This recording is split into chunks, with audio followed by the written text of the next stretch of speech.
Okay, so we'll begin with a quick-ish sound design session. So this is my basic Ableton template. I have a very specific process, and we'll get to it later on when we finish with the modular. So what I'm trying to do basically is to have these 2 tracks of guitar I got from my good friend Dan the Fingerman, and I'll just mess around and see if there's something I can get out of them. So let's hear the dry recording and then we'll get to it. There's only 2 sets of compressors, and a saturator plugin. This one is for free. I use it mostly to adjust volume that is unrelated to the fader, because if you do like fader automation, I just like to bump stuff 1 or 2 dB every now and then, so that would ruin it, and I don't want to fuck around with that. So I just really want to have something which I can either amp or tone down whenever I want. You can also drive this. I usually have it around a bit more than 3 for some color. And yeah, let's see how it sounds right now.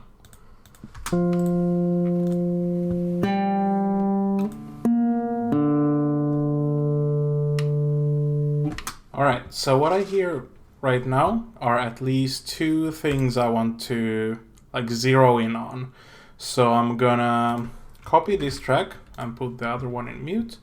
And the first trick is to just absolutely squish the whole thing down, just really tear it apart, because you get those really interesting dynamic pops, which are good for later manipulations.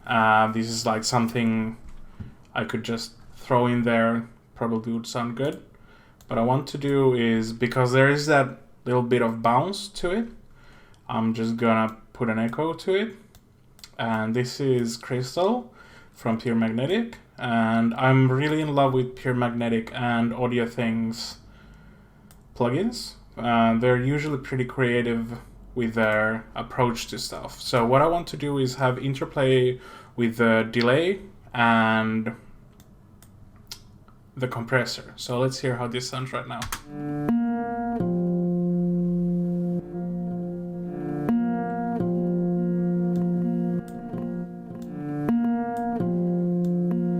Hear that sort of fade in.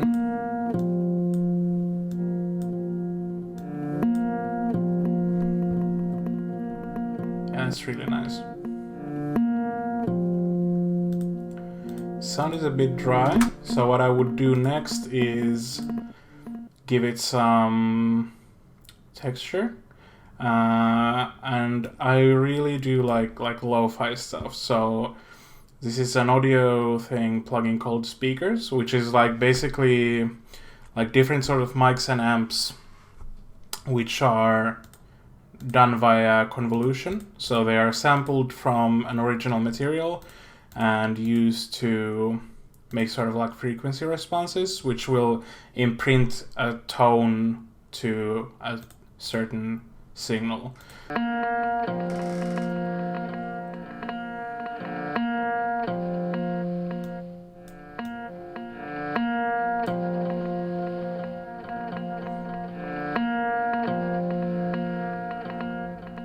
It has a really nice melancholic quality. It reminds me of a beach in an overcast day.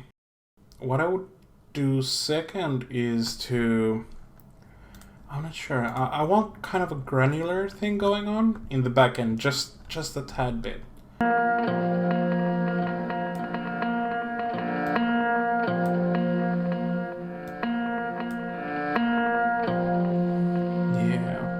It has that really nice, it sounds like memories, which is fitting because Dan does a lot of stuff that's tied to wistful melancholy and nostalgia.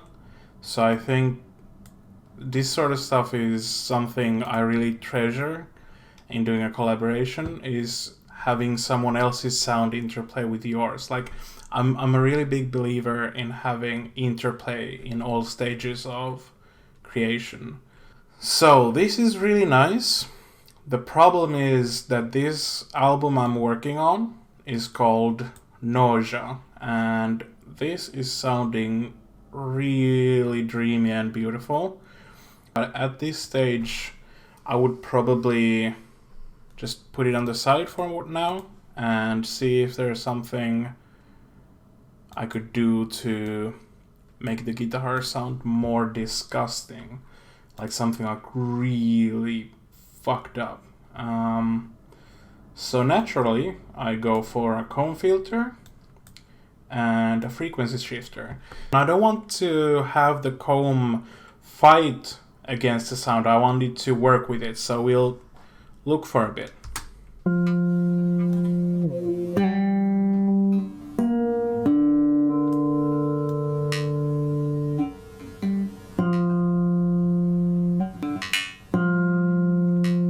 Like it has that Otecker vibe.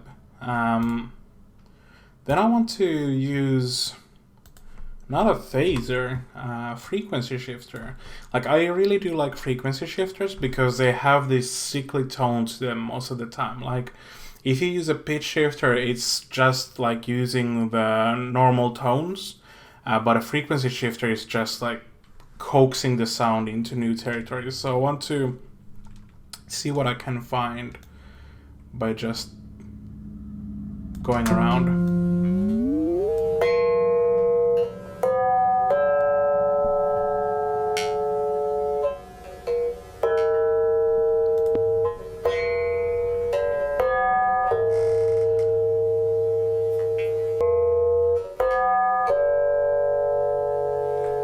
And now it's completely different. Like it's already, it sounds more like a bell than it sounds like a guitar. And I really dig that. Like one of those things that I really like working with a DAW is having that freedom to basically make anything.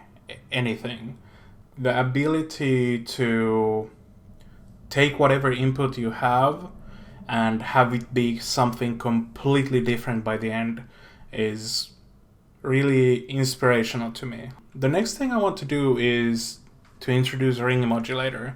And I think like ring modulators are usually used in the upper registers because that gives you kind of like an interesting distortion-y tone. But I like to use it in the lower pitches because it gives this fluttering, like almost a vibrato feel to it. So let's see how that sounds.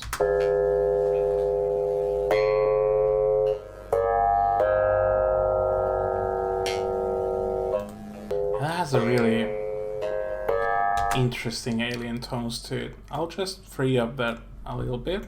Yeah, that's a good sound. I probably would like to have it like, because that is good for the morphaging. You have a lot of different tonal stuff going on. So I would like to make it a part of a reel. Let's see what's on the other track. So I want to basically make a morphaging reel which has two different things that are made from these guitar samples. So let's see what I can do to this one.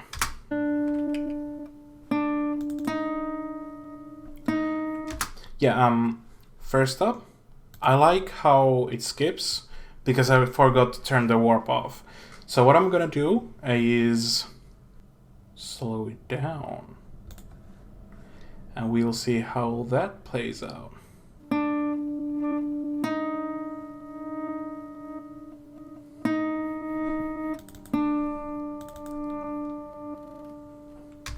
Okay, so I really like that. I want to take the compressor and bring out those little quavering tones. So let's smoosh it up.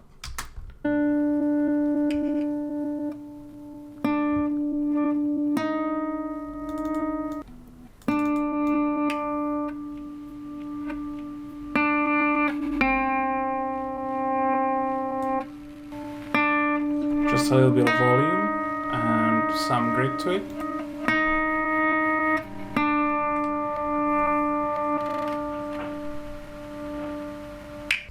Yeah, and I really dig that one. Like, I don't really want to go that much further with this. Like, this doesn't sound like this, which is really peaceful and beautiful and serene. It sounds like having a bad time.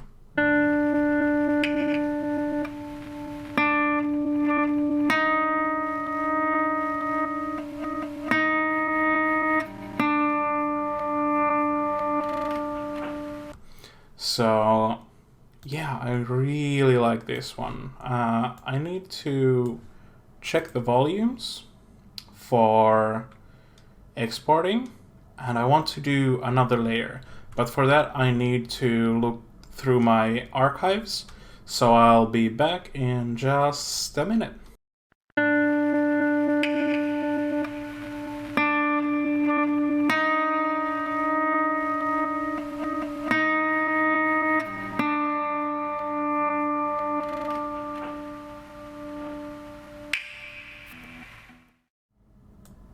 Okay, so the sound I found was called Bottle Talkers, and it was made by Murrky Water. And what I want to do to it is, I don't want to make a sample layer of it necessarily. I think I want to use these files that I did, these two, to be to the jam. But I want to demonstrate this sort of iterative process I usually do. This is a bit extra for me, but I want to really challenge myself with this song. What I want to do to this sound is use Paulstrech. And I used to be a really big fan of Paulstrech when I started, because it's a good way to get these huge reverberated spaces that sound really unnatural. As far as I've gathered, Paulstrech is basically sort of like a granular reverb of some sorts. Kind of hard to say. But what I want to do is to have another layer, another audio track, and I want to sample whatever I'm doing to that one. So we'll just go here, go to the start, press play, and then we'll drag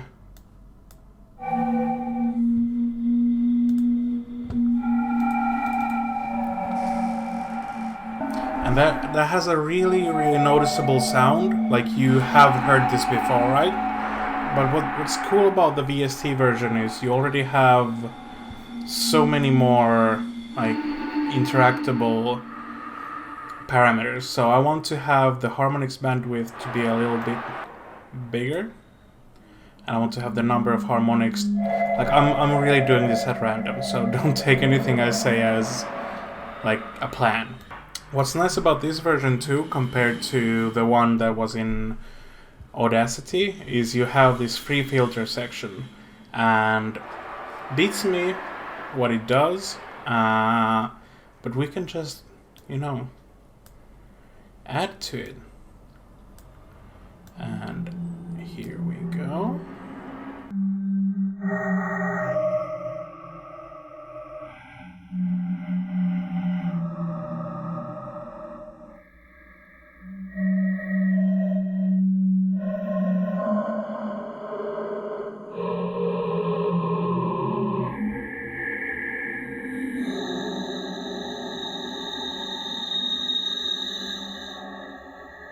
Okay, so now we have all this nice material, and this is a sound I would probably not use by itself.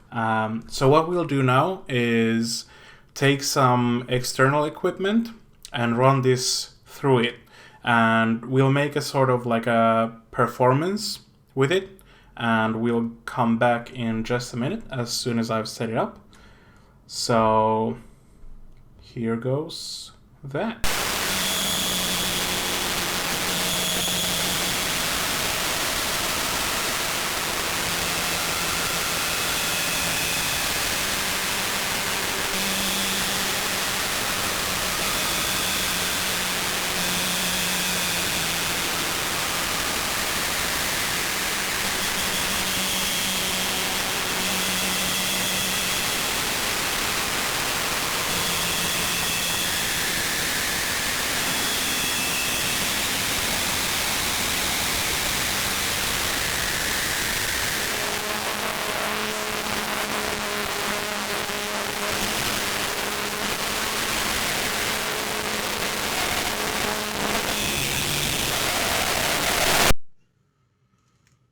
That was pretty intense.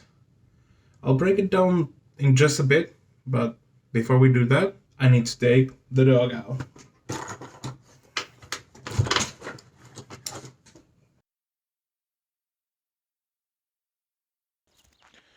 So, I think like one of those under-discussed parts about creating art or whatever is taking breaks, because like, you know, it's really fun to get swept up in that feeling of creation.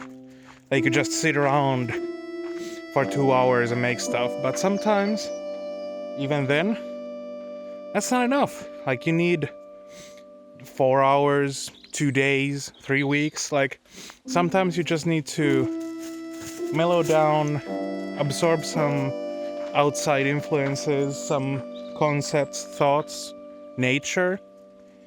And I'm in a pretty good situation because I have a big dog who needs long walks every day. A few of them, actually. And I have this beautiful forest near me.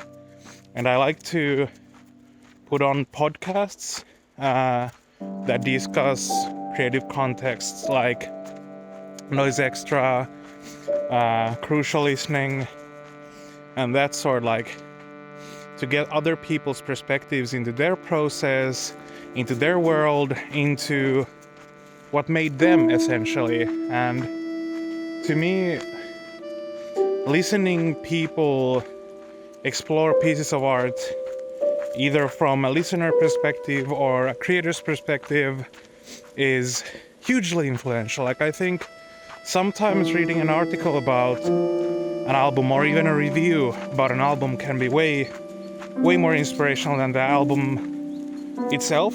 Like there was this one review on A Closer Listening. I don't remember what the album was, but they were talking about a sound that sounds like deadly gas, and I was like legitimately inspired for a whole week from that description alone. I was trying to recreate this mystical sound of lethal gas.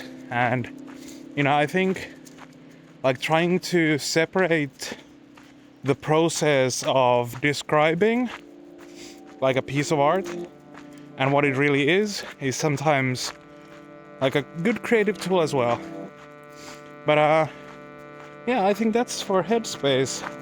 I'm gonna go head into the woods, off path. I hope I won't injure myself because the dog will eat me if the situation requires. Wish me luck.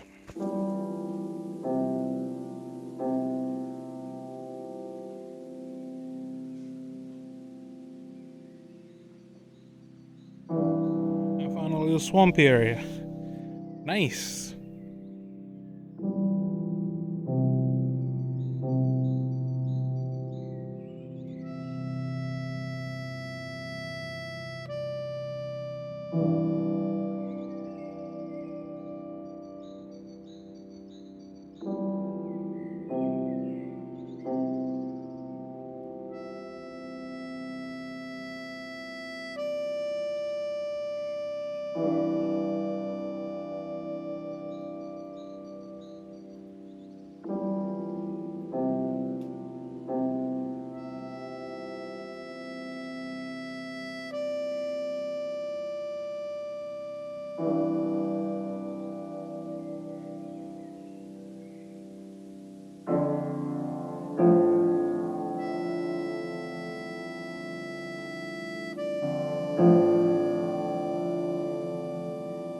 How did you manage to get yourself this tangled up?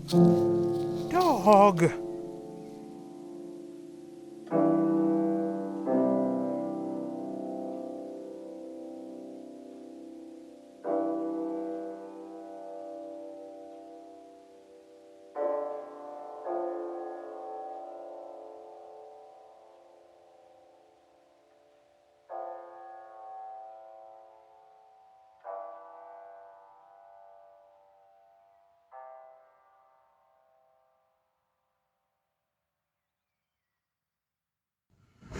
Whew.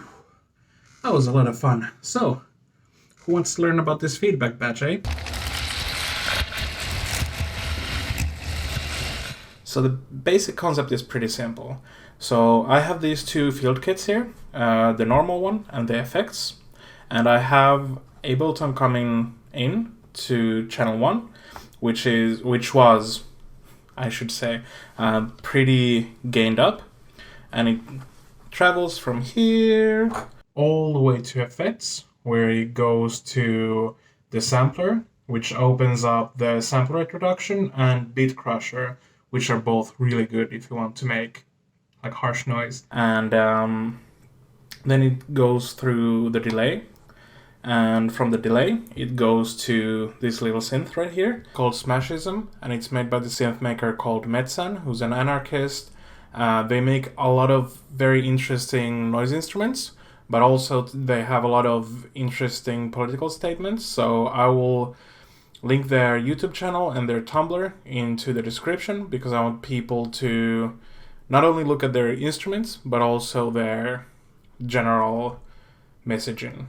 So it goes through here, through this extremely aggressive filter, and then it goes to my Zoom H1. I used to have the Zoom H4 as well, but it broke when a can of cola decided to burst on it. Then there was another layer of feedback, which is this speaker and this microphone. So they were going to channel 3, where they were feeding back. So every time you see me trying to capture something like this on the video, and you hear that roaring wave of static, it was just another layer of feedback which was coming in. So that's a good way to incorporate like very hands-on faulty analog gear. Well, it's not faulty, but like analog gear that has character, has some noise, some hiss to it, and you can like create these massive walls of noise. Like no joke, I used like a couple of years to learn how to make good wall noise, because when I was starting up I was only using a DAW, and it's kind of limiting because for me DAWs are usually pretty good at making like loop structures, and that was how I used to do my music in the beginning. And like noise is such a freewheeling, like amorphous, aggressive, stop-start, static, crumbly thing, like, and that's just really hard to do with loops. So it took me a couple of years to study, and even then I needed to change to hardware to have that like an actual noise element in my music. So where we go from here is that this will not be included in the modular session. I will be using this in Ableton as a layer beneath the already mixed drone, because I want this to be kind of like a background element to bring some grit and some depth and some violence to the song. So where we go from here is that I need to unplug everything, pack it up, and take it to the studio. So I'll meet you there.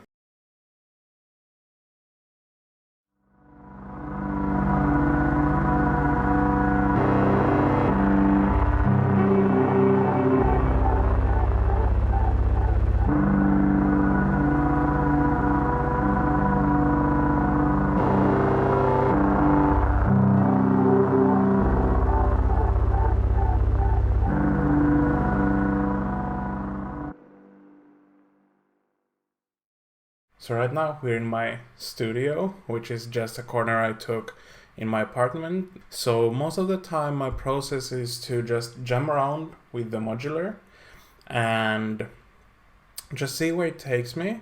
Just have this whole thing as one take on a stereo track on my Zoom, and then import it to a computer and then mix and add to it if I want to. A lot of my music has been just this one take that's processed in Ableton. We'll get to it. You'll see it. You'll see it in just a bit.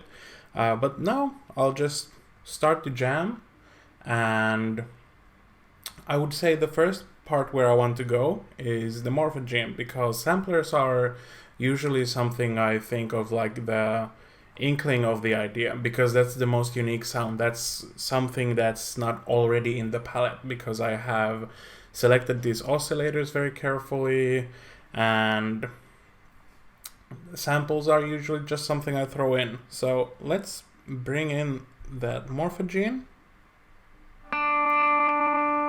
It's that loop I made from the Dan guitars, and it's just playing as it is, and it's a nice sound, but I would like to see what happens if I just completely reverse it and bring it down just a bit, because that association with something being off because it's reversed, naturally, because you can't hear reverse sounds in nature.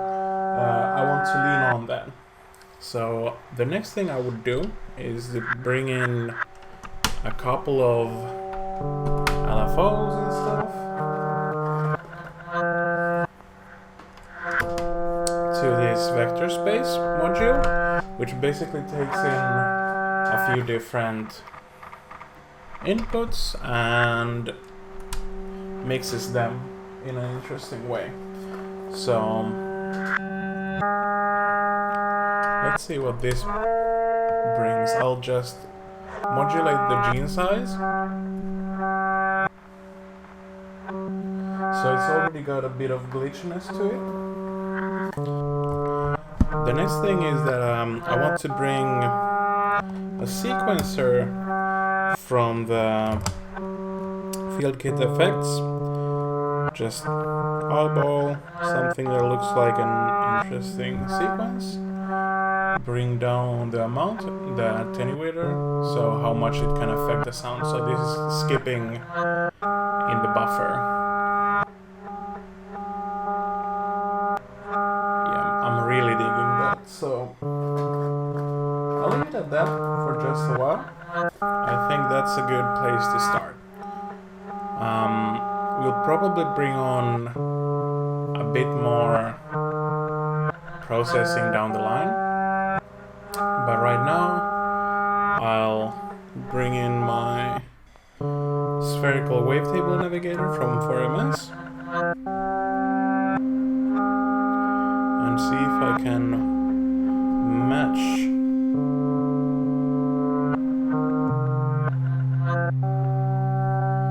Yeah, as soon as you drop that down, it sounds fantastic.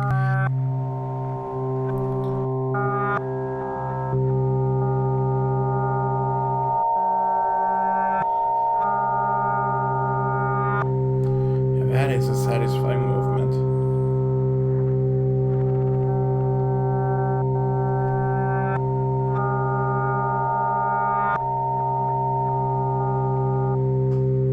Yeah, that's the sort of stuff I want to have, actually. So let's move in a small, let's put the mass to high altitudes, but slow. So let's see if this is what I'm going for.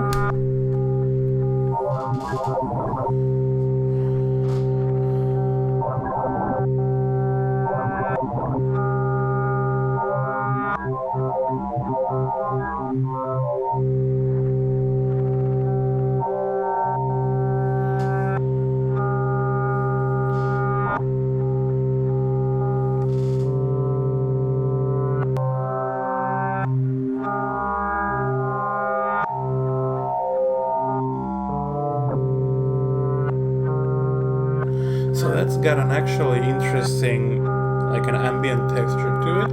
Like it sounds like I've kind of played around with this term called ambient wobs, because I've been really influenced by the sound design of like bass musicians, like dubstep, neurobass, all sorts of stuff. So implementing a similar sort of technique to more of an ambient environment. So stuff like this is exactly the sort of thing. I would probably, let's see, if I just put it through a filter with the same modulation, more or less, would that bring a bit more of a dynamic touch? Like I'm really digging the place this is at the moment. So let's see.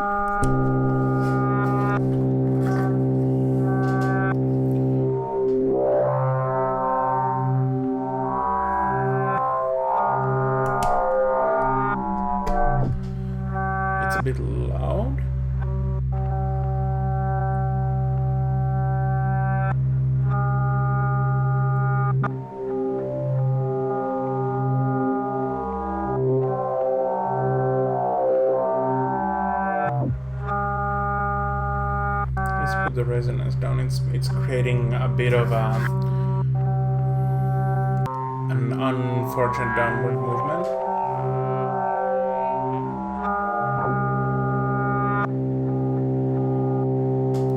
I'm not sure. I think I might like it more. It sounds just a tad bit better without that filter. Like, it wasn't doing a lot, but it was accentuating parts I don't think I like that much. So let's see if I put the braids through it. Let's bring that into the mix. Because I like to have like symmetrical CV because it ties a lot of disparate elements together.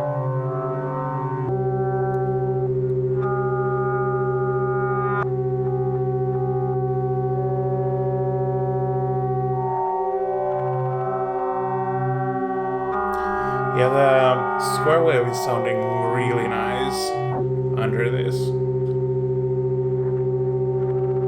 Yeah, I think that's the way to go.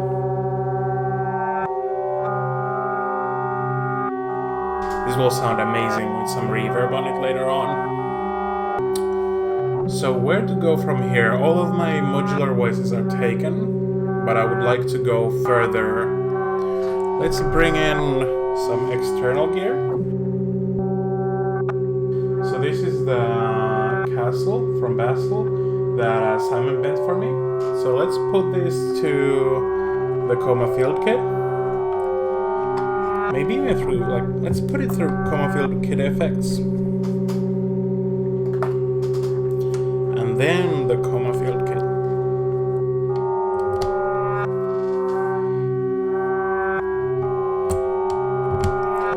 I'll put it through the delay only because I want to keep the sampler or the looper open if I want to do literally anything else. Like maybe I want to sample the radio or a tape loop, anything. Let's see what happens.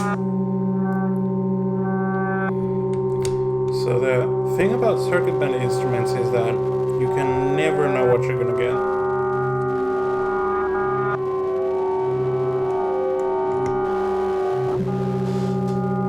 Like that movement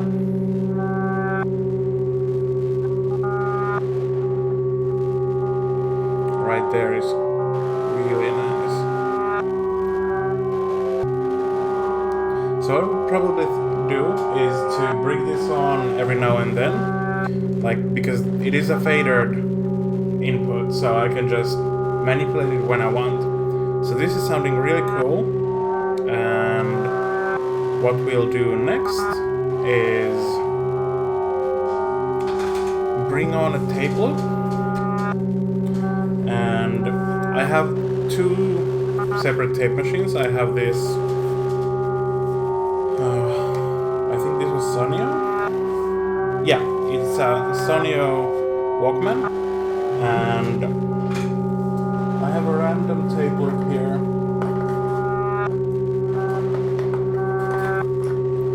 Let's see if it's worthy. So I'll patch it to the looper.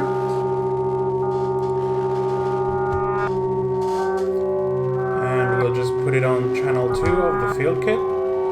And let's see what's on it. I'll take the sample introduction and crush down.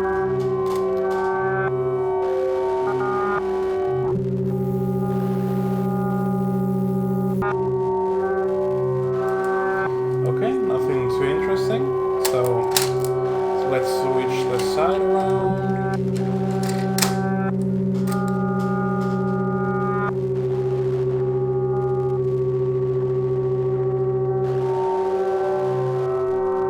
That is something interesting, so I'll loop it.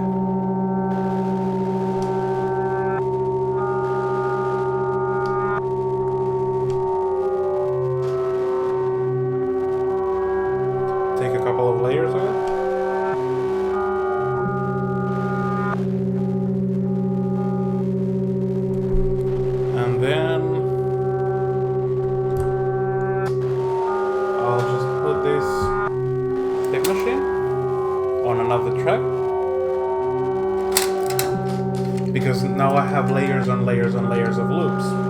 So what I want to do now is to find another tape loop, which is going to take a few seconds.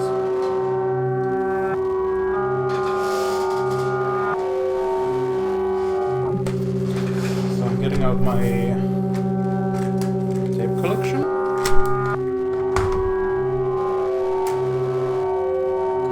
Let's see what's on this.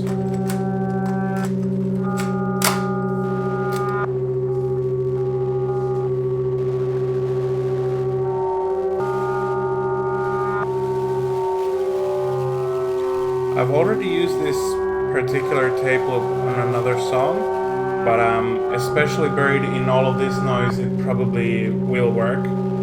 So let's move on to my bigger tape machine and we'll see what happens with it.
So talking about loops that I've used, this is one of them as well. This was in a track called Etana tienvartta pitkin from my album Ainoa tie Pohjolaan eteenpäin, which was released by Jena Records. And it's just a frequency shifted piano loop. So what I want to do now is to play this patch, and I'll just track it live. Performance bit for you. So that was a lie. My original plan was to actually go to the jam, but I was thinking like maybe it's better as a closer, and I was thinking listening to those sounds for however long, 10-15 minutes, something around that ballpark, is a bit of a doozy. And as you can see in the material, the raw audio is not extremely good. So what I was thinking was that I'm gonna do this segment and talk about lying for a bit, because I think that's an important part to have a discussion on, and I'm gonna do it while eating because it's a Brechtian technique. I'm gonna pull you out of the flow of this vlog to chat about something very meta. I think especially when it comes to experimental music, it's so easy to fall into this imposter syndrome, because in a way, even though there is a lot of work and there is a lot of skill that goes into it, it is not very culturally appreciated. It is not understood very well by like in say a mainstream way. Like no one will understand in your working community. If you go to your workplace and you say you make music and they're like, oh shit, what sort of music do you make? And you're like, drone noise. Like they don't know what you mean. And because of that, it's so easy to internalize a sense of worthlessness to your music. And I know this goes for everything. If you're making trap beats, there's a lot more viability But there will be a lot of people who say it's just noise or somehow less cultural or, whatever. Every artist has to deal with this sort of gnawing sense of incompleteness and not getting recognized in the way you maybe want to. The whole of artistic ambition is sort of a magic trick. And what I mean by that is, every time you create something, it's trying to appear as something else. Like, I've been really captured by this idea of artistic honesty as of late, especially because of this vlog. Like, I don't know what it means exactly. Like, I get the general gist of it is something to do with being emotionally vulnerable and stuff, but like, every time you present something, or at least most of the time when you present something, it's been worked over for a long time. It's not a spontaneous thing you just do and leave be. Like, that seems to be the sort of like social contract between the artist and the audience, is this expectation of spontaneous creation for emotional truth. But like, I think that emotional truth is achieved by something else. Like let's take this scene for an example. You might have noticed that there's a mic stand in the back of this picture when there was none before. It's because this is the second time I'm working through this, because I was not satisfied with my arguments. I got to thinking, and like, the way I present this was something akin to, oh, because you create something that's polished, it's not like honest or something. But like,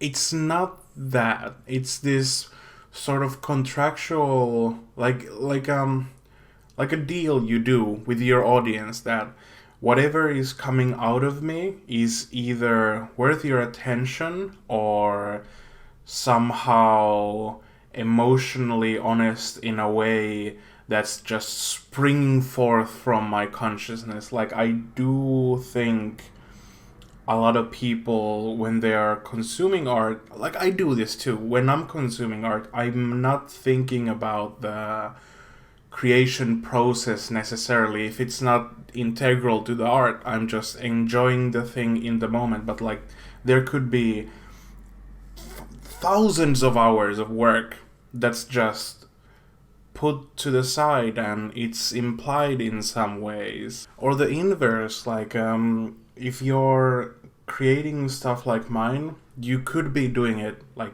in a really fast pace. Like, most of the time when I'm making music, the whole thing is 3 hours and it's done. And the reason why I want to put this here is because when we move to the next section, I'm going to sort of expose myself in a way that puts me in a very like weirdly vulnerable spot. Like, I used to, and I still think, like, if people know my process, it will devalue the outcome, because I have a template, I have a process that's very defined and very simple and very straightforward. And if people live in this sort of place where they don't know what I'm doing, then they might think that there's way more thought going into the process. In those weak moments when I'm thinking of those people who say, my kid could do this, or, oh, he's clearly inspired by my fucking washing machine. That's an original joke. Like, in those moments, is there an argument that I could make that would bring them to my side? And I think probably not. Like, not at least in that situation. Artistic education is a long process, but the enlightened take on this is, who cares? Like, actually, who cares? As you might see, I have completely turned this argument 180 degrees around. I started to talk about how, like, putting work into simple things seems dishonest, and then I said feeling dishonest about creating something really quick. Like, the point I'm going for is that a lot of people are stuck in this loop of trying to justify their artistic pursuit when that's really not necessary. Like, you can theorize, and it's cool, and it's good to be engaged in that level, but at least for me, I'm doing it just to do it at the end of the day. I have artistic ambition, but for me, music is just a thing I do because I do it. Like, there isn't a deep there is a spiritual component, but there isn't this deep, I'm going to change the world with my music, because it's not true. I've created an artistic niche where people who are drawn to it are few and far between. And, you know, that's valid. That's good. That's what I like to do. Yeah, so onwards to mixing, I guess. This is the template. I've been teasing it for the whole video, basically, and it consists of 4 tracks to begin with. So we have the first one, which is just, you know, the compressors and the saturator. We have the second one, which is basically a really super wide reverb with compressors. We have the wildcard, which has nothing on it. I want to have this in case, like, it's the space for creativity. I usually duplicate these a few times. Let's see if that happens this time. And the last one is the bass. I want the bass to be pretty present, because I think that gives a good amount of, like, body feel. So I usually begin with that one. What I'm looking for is, I'm just gonna skip to a random spot in the song. And what I'm trying to find is that peak where it sounds round and full, and you get a little bit of the higher tones coming through. So let's see.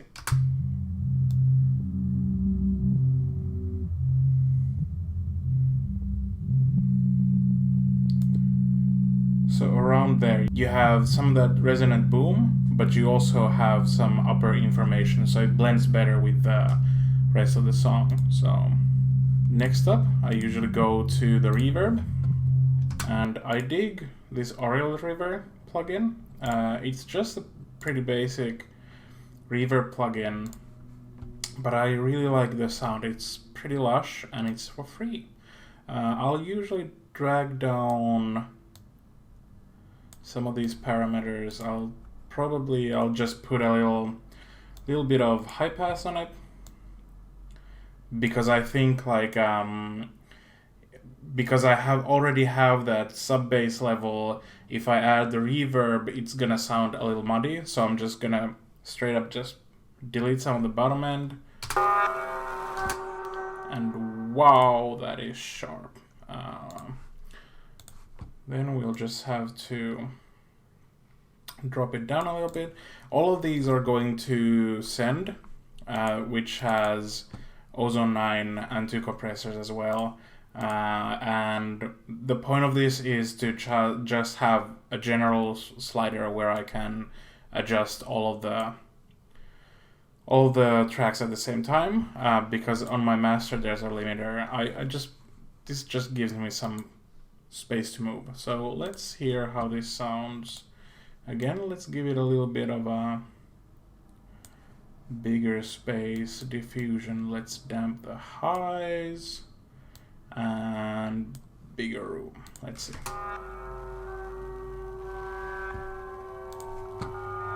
Yeah. And at this point I'll just listen to how it sounds on its own and see if there's something I can pick up on.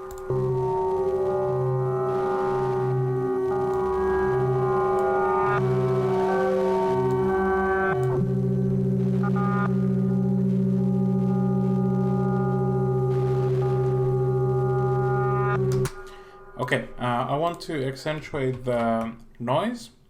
So next up will be kind of a lo-fi distortion-y thing, and I'll use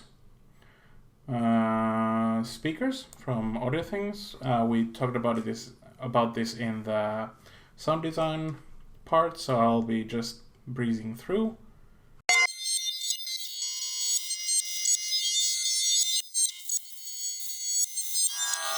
Okay, so that sound has some body to it. Well, not body, it has aggression to it. So next up, let's layer it with something more aggressive, like the Isotope Trash 2. And I usually like to just browse the presets because they're already pretty good on themselves. Let's go on the experimental one, and let's see. Nope.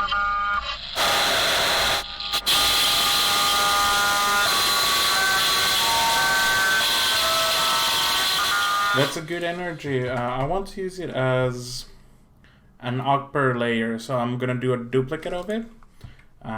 This is like usually how I do it. Like I just layer, and it's like filling in specific bands of sound with specific characteristics. So what I'm looking for now is more of a mid sort of grit to it. I'll probably go to classic textures because that's like associated more with the mids. Let's see.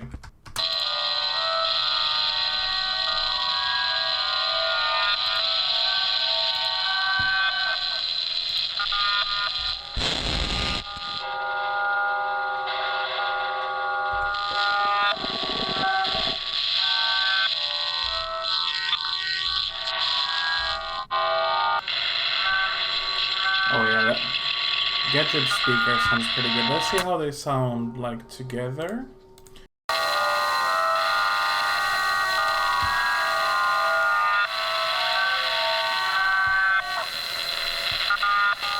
Yeah, that's really noisy. That will be really good when we bring that on. When we bring that noise layer back in the next step. So right now I'm doing sort of like effects composition. So I'll try to create a sort of drama that unfolds with effects. And most of the time I like to start with the reverb or something akin to that. Something that gives it a feeling of a space. Because I want it to feel like an immersion, like it's coming from the speakers in your room and suddenly you're in the music, like literally. So what I want to do next is to bring some fullness, and most of the time when I'm thinking about fullness, it's sort of like chorusy type of vibe. So I'm just going into this, once again, free plugin. I'm a cheapskate, apparently. So Azurite, and I have a very specific sort of vibe I want from this. There's one thing I really like about it. It's this random waveform, which is pictured here. I want to slow it down to give that sort of like molasses feel.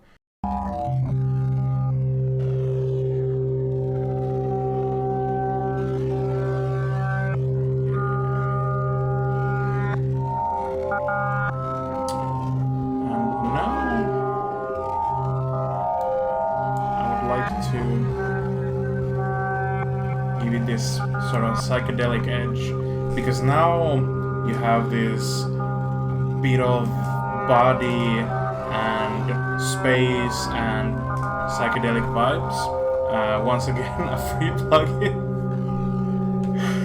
This is the Valhalla Supermassive, and it's a really cool delay. So at this stage, I'd like to hear what these all sound like together.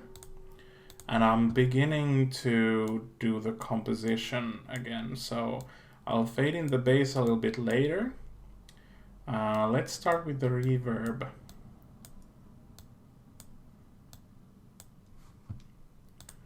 And maybe even let's automate it. There's the frequency of the filter.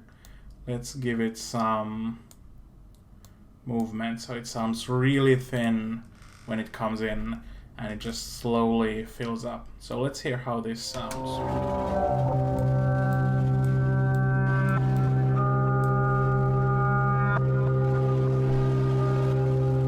It has a really lonely sound. It sounds depressing as fuck. I like it. Yeah, it sounds really nice. Let's see how it sounds around here.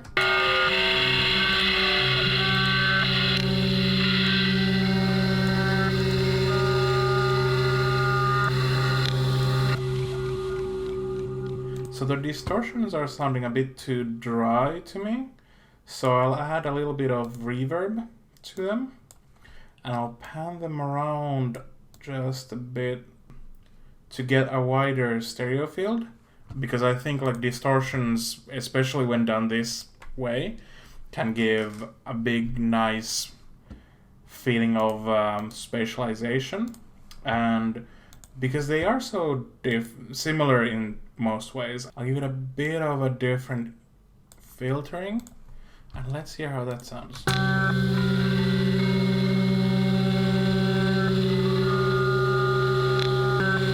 Yeah, that's super nice.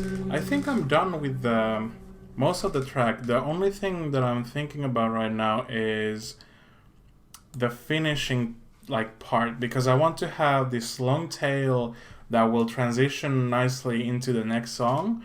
But as it stands, it's not really there yet. So I would like to have another track which is just dedicated to that ending. I'm gonna go with Eidolon just as a test. It's a spectral ensemble machine. I talked about it a little bit in my live stream about sound design, but let's see. Let's put a convolver on it. So convolvers are basically just like impulse responses of rooms or other objects. So you can get like really interesting like specific textures and spaces to your sound. I have one more track I can generate because I have light, Ableton Light, and let's see if I can create just a little bit more of a broken vibe. So what I want to do is, because this is sounding really nice as it is, and I want the other one to be this like super weird, glitchy sort of thing. So I want to take a tremolo, I'll put it on random and give it a bit of a fast random time, give it a little bit of width. Let's see how that sounds.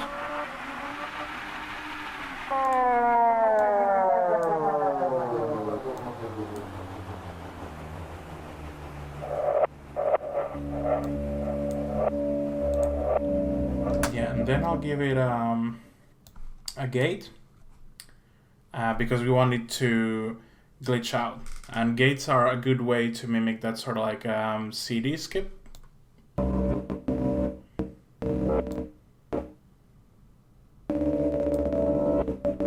Okay, so around there it has this really nice quality to it.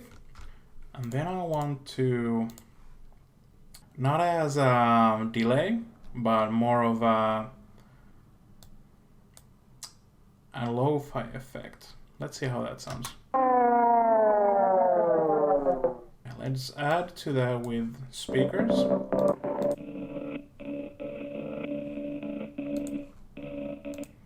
And even more with a wave shaper.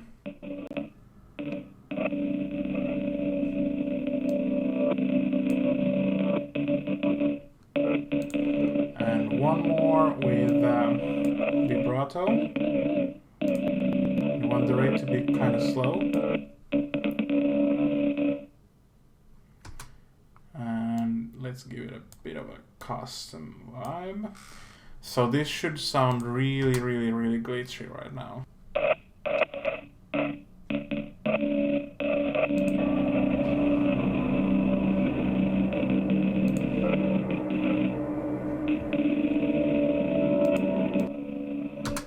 Okay, so there's most of the track, so that's the modular jam that's been processed. So what I'll do now is export this, and we'll get back to sound design by layering stuff to this.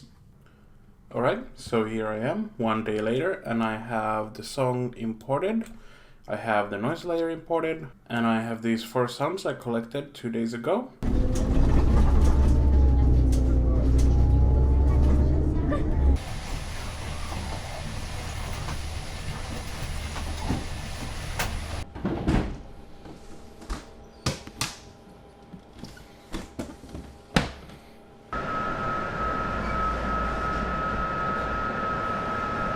And yeah, so the thing right now is to try and see if I can bring some more character to the song by layering these sorts of found sounds and other synthesized sounds. So where I'll start is the noise layer, because I think that will be something that will hog a lot of the frequencies, and I think that's one of the more interesting sounds in this. So, so here's where we are starting with. So it's one, way too loud. Okay, so now it's pretty well situated volume-wise, but I would like to give it a bit of a spatial component. So let's put a reverb on it. Just bring down the dry wet so you still have a very clear picture of the original sound, but it's also very much affected. So let's see how that sounds. Okay, so what it needs at this point is more drama. So I'm gonna double the track and bring in basically the same thing, but with a little bit of a different vibe. What I want to do is to add some fresh air to it. Fresh air is basically just an exciter, so it's gonna add a little bit of an harmonic to the sound. And this is Shrike. Shrike is a shimmer modulator, so it's basically a shimmer reverb with a bunch of other stuff in it. So a shimmer reverb is a reverb with added octaves and stuff. It sounds really pretty when you're using it in like a shoegaze context, but I'm trying to just really mess this sound up.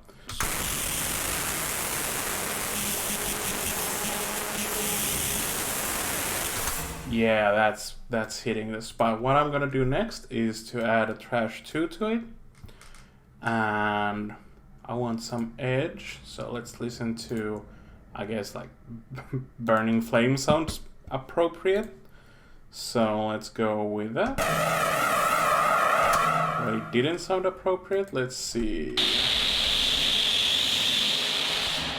Okay, so I found that this bright scotch is sounding really nice. Then I want to bring it down in fidelity, so I'm gonna put speakers on it. I love this plugin so much, and I think that's clear right now. So let's reference these two. This is the original sound without the further stuff. And here's the Shrike one.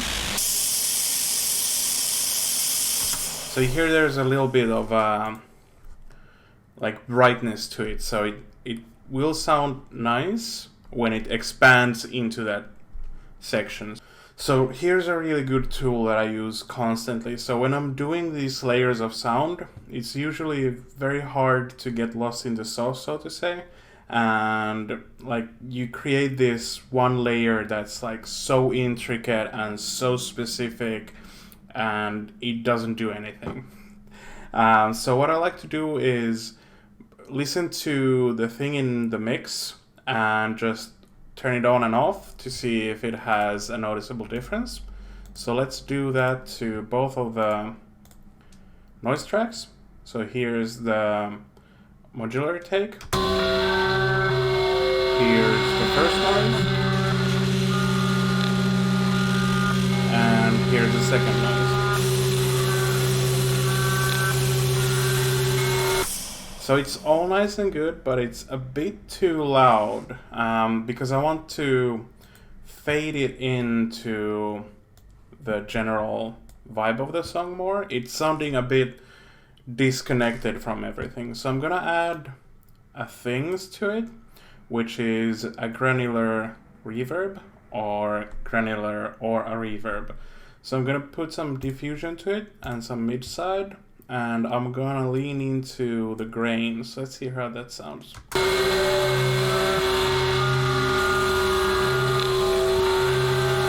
Yeah, now it's just mostly giving some depth and definition to the noise layer and a little bit of that breathy quality. So next up, I'll go to the samples and we'll see what's inside of them.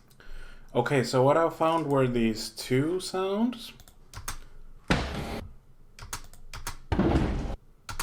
And those are some carts from my workplace's book distributor machine.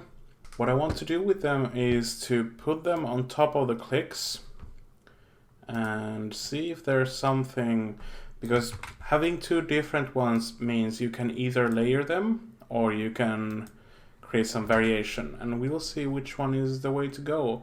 They probably won't work with themselves, so I'll have to do further manipulation, but let's see.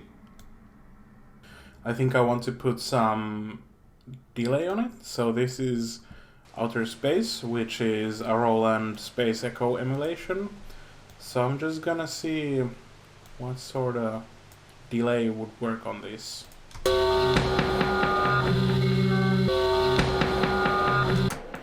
And it's actually pretty good. I don't think I need to... Actually, I'll just put a little bit more of intensity so it will go on further, bring up the reverb volume and some bow and flutter. And what I want to do next is to EQ it a little bit because it is really heavy right now. Bring down the bass.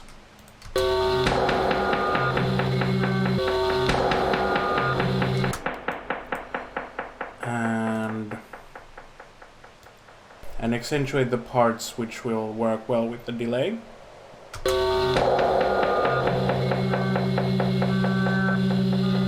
Yeah, so that works really nicely. What we need to do is just drop it down in volume, like way down. It's really overcompensating for itself. Yeah, I'm feeling that. It is really masking up the pops, which were not the greatest sound in the world. Like, that's the thing with tape loops, if you do them incorrectly like I do, is you get a lot of pops and clicks and clangs, and it's not always pretty. So let's move on to the next sound.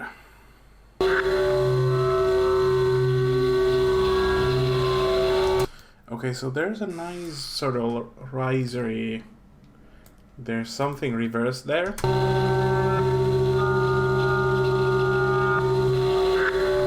Which is a good pretext to bring in a new sound. I'm probably gonna add one of these droning ones, so... Yeah. Let's filter out the low whoosh.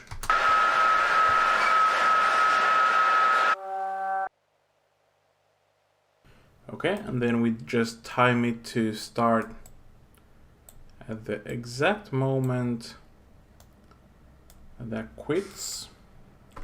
And let's just copy and paste a whole bunch of them in a row.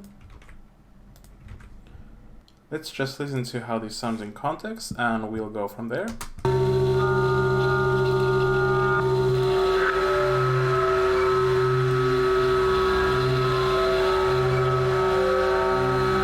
Let's go to Fog Convolver again, and I'm gonna use this bank of Pull of the Black Star samples. So these are from that one famous Hindbach video. So I'll just scroll through them and let's see how they sound. And let's do the on and off. Yep, it's clearly there. Okay, so I'm on my last found sound and I'm on my last track. So let's see what this was.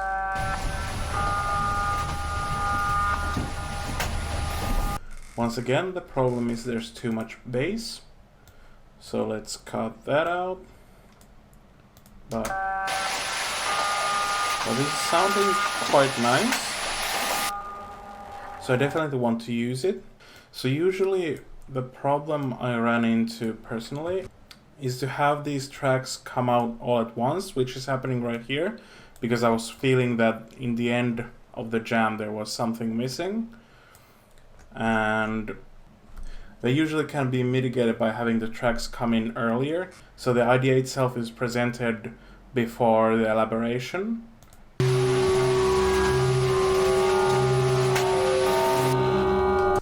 The problem is that it's sounding a bit out of place at the moment. So what I will do is to me, reverbs are such a good way to smooth out the sounds that feel sort of out of place. So I'm going to this mchar verb, which is the Melda reverb, which is for free. Once again, as if you didn't know.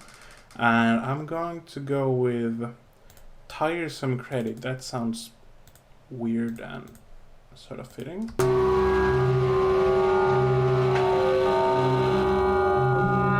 And then, because it has that definite stop and start, I want to give it a delay, which will extend its presence. And I like to use crystal because it's like two different reverbs which are modulated, and it's just such a nice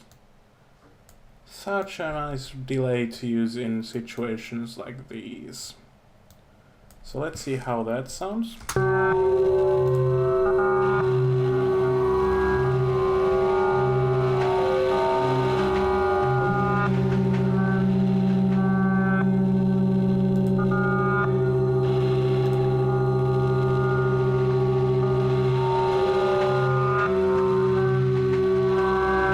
And I gotta cut myself off there. As you might see, the video is pretty long.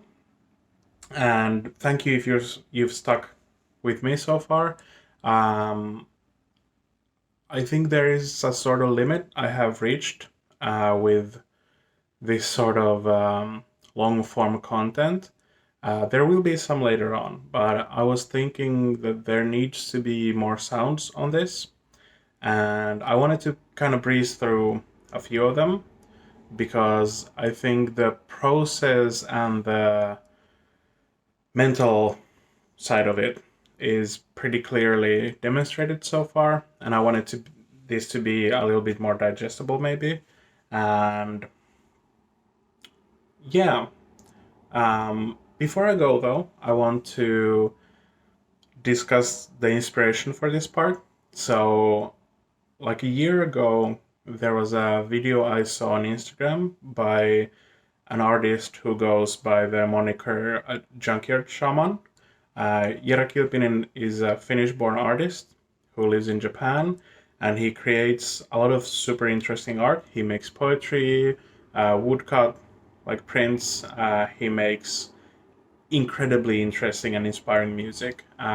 Most of his stuff is generally experimental. It takes notes from trip hop and ambient and industrial noise, drone, and there was this one Instagram video he posted where he uses a couple of just kitchen kettles to do this junk meditation, and I was extremely influenced by it.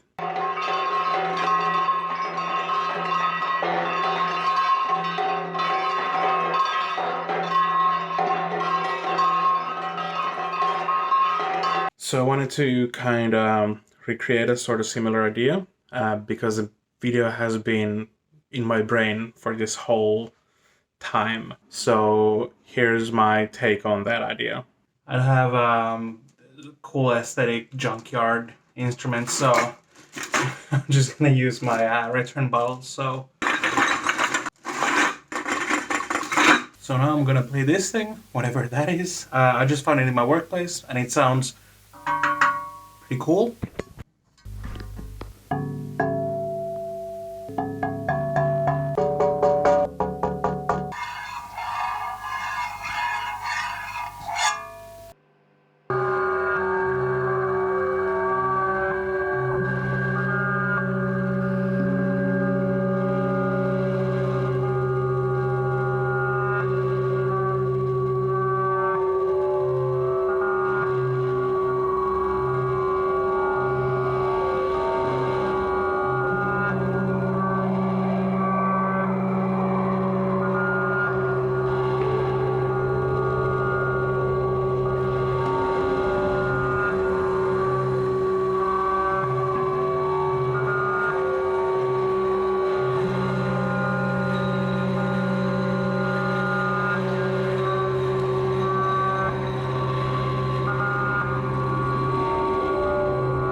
Okay, so for last thing, I think I would like to have some nature sounds, but we'll do something interesting with them.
Okay, I admit it, I couldn't keep my hands off of it, so I made these few little tweaks to the bass drone.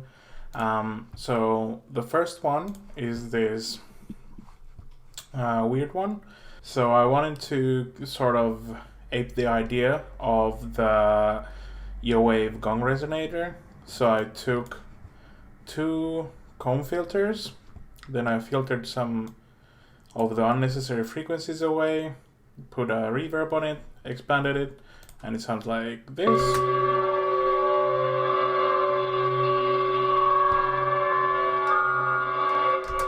So it has those, ethereal, metallic qualities to it. And the next 2 were basically on a similar track, but instead of metal, they are glass. So this is the first one. This is just 2 fog convolvers. One is aluminum foil, and the other one is glass. There's an equalizer, and a 6-second preset reverb, and it sounds like this.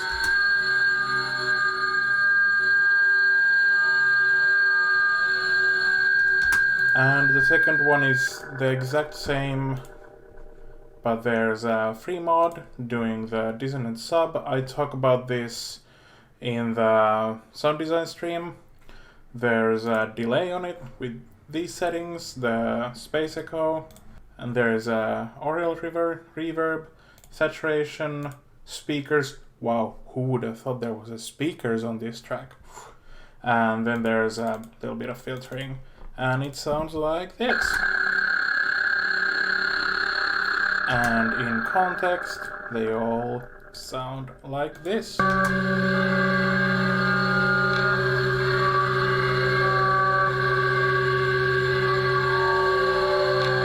Then I went completely off my rockers because the ride never ends, so I added these few synth lines into it because it felt like it was dragging on. For me, one of the telltale signs that a track is done is the feeling of, oh, that was 15 minutes? Oh, it felt like 6. So I added this isotope iris, and isotope iris is basically a spectral synthesizer, I guess. So you just chug in a sample and you select a band of frequencies and you get some cool shit out of it. So I put some basic stuff on it, outer space, a sweeping filter, a 60-second reverb, some saturation. I made it really wide so it would stand out, and here's how it sounds.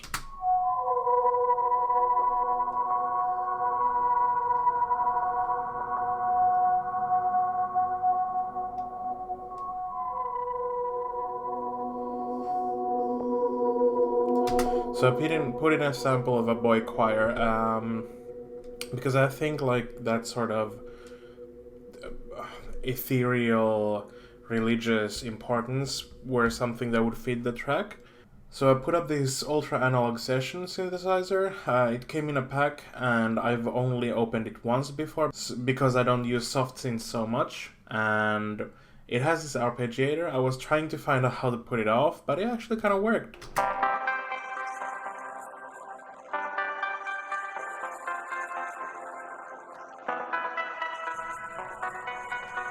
So it's got the usual suspects, some filtering, a tilt equalizer, wires, which is only acting as a lo-fi effect on this one.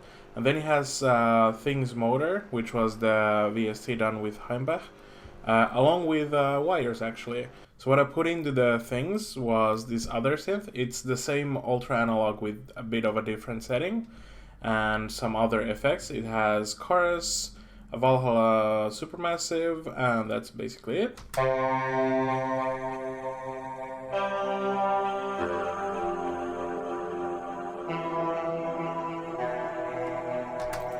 And it really has that nice sort of gothy vibe to it, reminded me of Prurient. So when I put on the Things motor,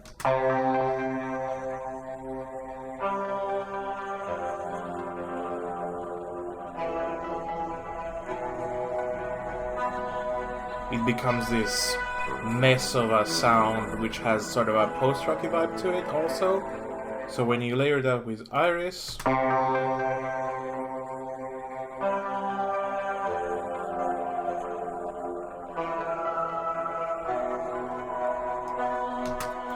Cool. And so the last part is this simpler instrument. I just put a sample of Analog Weapons voice on it from the community update video. And it kind of ended up sounding like hot garbage because there's some weird pitch shifting going on. Let's actually listen to it. And you know, I didn't want to learn how to actually fix the problem, so I just resampled it, pitched it down like I think, almost a whole octave, and then I put a load of effects on it. I chose Analog's voice because I think it's just a really nice voice, and I wanted to have a male voice on this. So this is how it sounds in the end product.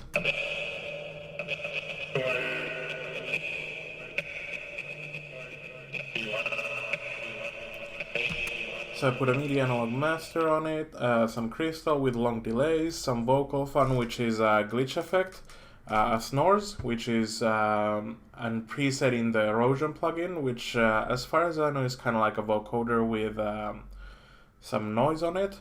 Then I filtered it, put a pretty dramatic reverb on it, and yeah, it sounds kind of fun.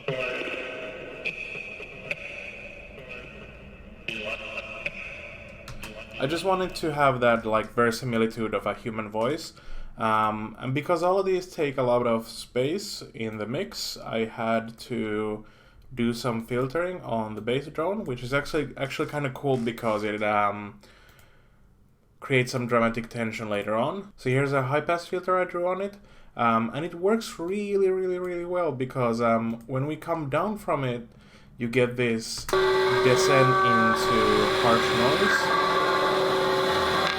It feels like you're coming down from a high. And especially paired up with the analog voice.